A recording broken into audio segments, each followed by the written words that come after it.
يا حبيبي إن الله لا يصلح عمل المفسدين. الصفقة دي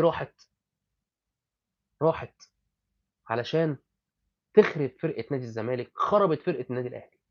الغرض الأساسي من الصفقة دي كان هو هدم نادي الزمالك بإنك تاخد نجمه الأوحد.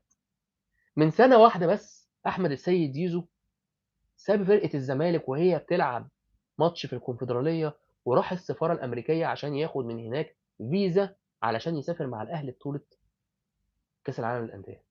فيشاء الله يشاء ربنا سبحانه وتعالى ان بعدها بموسم يبقى الزمالك متصدر الدوري من غير زيزو، وزيزو مع الاهلي واخد في موجود في المركز الثالث، واعتقد ان ده اللي هيفنش فيه، ده لو ما فنشش مركز الرابع، لان حاليا الفرق ما بين سيراميكا والاهلي نقطه. الاهلي لو خسر المباراه اللي جايه قدام بيراميدز وسيراميكا كسب، الاهلي هيبقى رابع. بالمناسبه يشاء ربنا ان بعد سنه احمد السيد زيزو يبقى موجود مع النادي الاهلي في المركز الثالث، و